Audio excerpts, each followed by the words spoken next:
Hello friends, स्वागत है आपका आपके यूट्यूब चैनल ट्रून्स फॉर स्टूडेंट पर। दोस्तों, आज के इस वीडियो में हम बात करेंगे बिहार एसएससी सीजीएल 3 से संबंधित महत्वपूर्ण बिंदु पर। दोस्तों, जैसा कि आप सभी ने बार बार प्रश्न पूछा था कि एएसओ का ज्वाइनिंग कब तक आएगा, तो उसकी ज्वाइनिंग की प्रक्रिया शुरू हो चुकी है।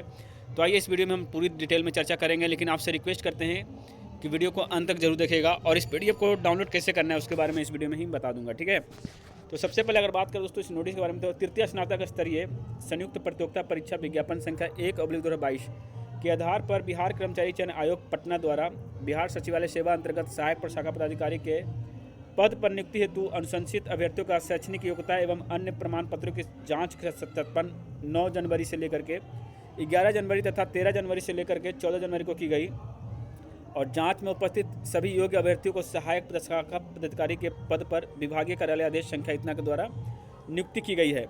अब दोस्तों, आपसे एक रिक्वेस्ट ये भी करेंगे कि भाई कृपया इस वीडियो में थोड़ी बाहर की नॉइस आ सकती है। आज खुशी का माहौल है, थोड़ी बहुत संगीत का प्रचलन हो रहा है, तो उसके लिए हम क्षमा चाहते हैं, तो फिर भी मैनेज करिएगा। चलिए आगे बढ़ते हैं।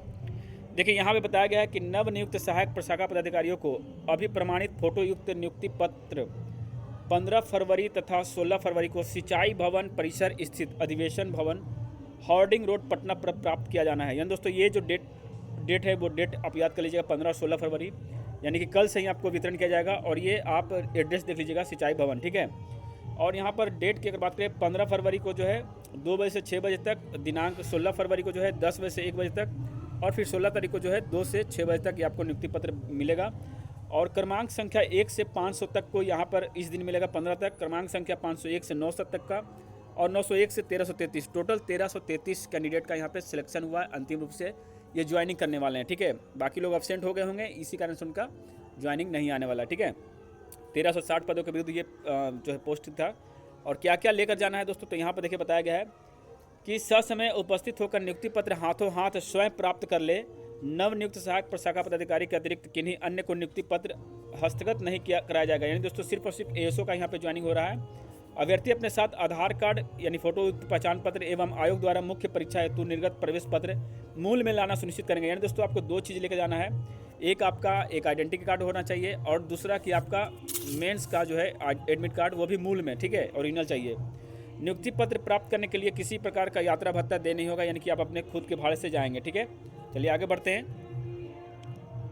टोटल 100 पन्नों का ये पेज है।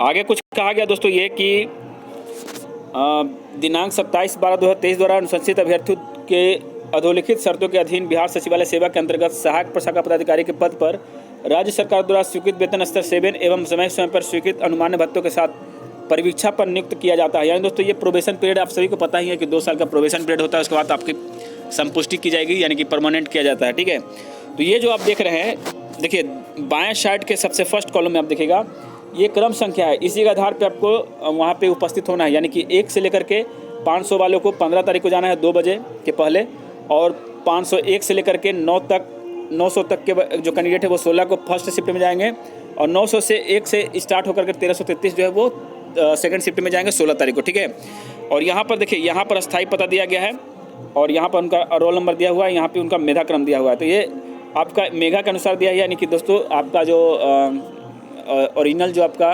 रैंक लिस्ट है उसके आधार पे यहाँ पे दे दिया गया है। देखिए यहाँ पर आप देखिएगा, बीसी कैंडिडेट वाले जो है टॉप किए हैं। ठीक है, उसके बाद आपका जनरल वाले हैं, उसके बाद फिर एमबीसी वाले टॉप किए हैं, फिर बीसी वाले, फिर एमबीसी वाले, फिर बीसी वाले, फिर एमबीसी वाले, यानी कि यूआर की अधिकतर सीट जो है बीसी और एमबीसी लेकर गए हैं। आप देख सकते हैं जनरल बहुत कम ही देखने को मिलेंगे। बीसी और एमबीसी वाले स्टूडेंट ही इसमें सिलेक्शन लिए हैं फर्स्ट प्रेफरेंस के हिसाब से। ठीक है, चलिए अब आगे बढ़ते हैं। तो देख सकते हैं दोस्तों, ये सभी आप लोग देख लीजिएगा, अपना क्रम वाइज आपका रैंक वगैरह सब दिया हुआ है। देखिए, सभी बीसी कैंडिडेट हैं, जनरल के 1-2 कैंडिडेट दिखने हैं, बाकी सभी बीसी के बीसी रखे हैं। और आगे हम आते हैं लास्ट पोजीशन पर। देखिए आगे कुछ कहा गया है क्या कि यह जो नियुक्ति है ये आपके सत्यापन, पुलिस सत्यापन जो हुआ आपका उसके आधार पर किया गया है। अगर मान लीजिए आपने कुछ त्रुटि की है या कुछ छिपाया है, तो भविष्य में आपको बिना सूचना दिए ही आपको सेवा समाप्त कर सकते हैं। और यह नियुक्ति अभ्यर्थियों द्वारा समर्पित शपथ पत्र के आधार पर शैक्षणिक एवं अन्य संगत प्रमाण पत्रों के सही मानकर शर्त पर की जा रही है। और भविष्य में अगर कुछ फॉल्ट आता है तो आपको बाहर भी किया जाएगा, साथ में कानूनी कार्रवाई की जाएगी। योगदान के समय असैनिक शल्य चिकित्सक मुख्य चिकित्सा पदाधिकारी द्वारा निर्गत स्वास्थ्य प्रमाण पत्र प्रस्तुत करना आवश्यक होगा। यानी जब आपकी ज्वाइनिंग होगी, मान लीजिए अभी तो नियुक्ति पत्र मिल रहा है, लेकिन जिस विभाग में आपकी ज्वाइनिंग होगी, ठीक है, वहाँ पर आपको मेडिकल सर्टिफिकेट देने अनिवार्य हो जाएंगे। और योगदान के समय आपको दहेज नहीं लेने से संबंधित भी एक घोषणा पत्र होता है, वो भी आपको देना होगा, ठीक है। उसके बाद बिहार पेंशन निवाली 2005 के तहत प्रतिपादित वित्त विभाग के संकल्प संख्या इतना के तहत जितने भी अंशदायी पेंशन है वो लागू आपके ऊपर हो जाएंगे। और सभी अभ्यर्थी नियुक्ति पत्र निर्गत होने की तिथि के 1 माह के अंदर सामान्य प्रशासन विभाग में अपना योगदान समर्पित करेंगे। यानी जो भी दोस्तों स्टूडेंट हैं वो 1 महीने के भीतर आपको ज्वाइनिंग कर लेना है सामान्य प्रशासन विभाग में, ठीक है, क्योंकि आपकी ट्रेनिंग वगैरह सब कुछ वो वहीं से निर्धारित होगी। और नियुक्ति पत्र प्राप्त करने या योगदान हेतु कोई यात्रा भत्ता दे नहीं होगा, यानी कि आपको कोई भी जो साइड से जो मिलते हैं आने जाने का जो किराया वो सब नहीं दिया जाएगा।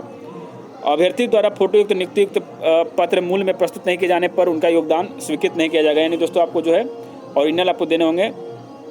और वैसे अभ्यर्थी जिनके द्वारा अनुमंडल दंडाधिकारी, प्रथम श्रेणी दंडाधिकारी या फिर अन्य शपथ पत्र समर्पित नहीं किए हैं तो वो जो है समर्पित करने का उपरांत ही स्वीकृत किया जाएगा, इनको एनी हाउ आपको देना ही पड़ेगा।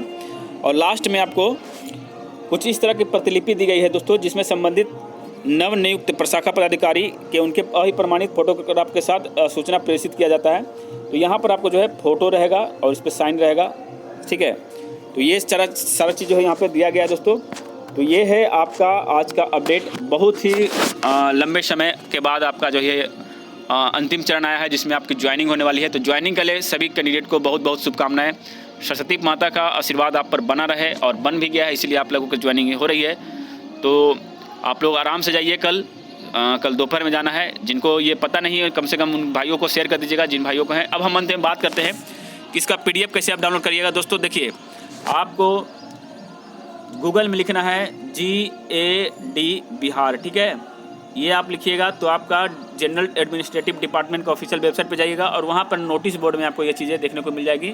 वहाँ से आप PDF डाउनलोड कर लीजिएगा। PDF थोड़ा बड़ा है, लगभग 60 MB का PDF है, इसलिए मैं इसमें दिखा नहीं पा रहा हूँ। 100 पन्ने का टोटल PDF है, ठीक है। तो आप वो लोग अपना जो है क्रम वाइज देख लीजिएगा कि आपका किस दिन है। चलिए मिलते हैं नए वीडियो में नए अपडेट के साथ। तब तक ले जय हिंद, जय भारत।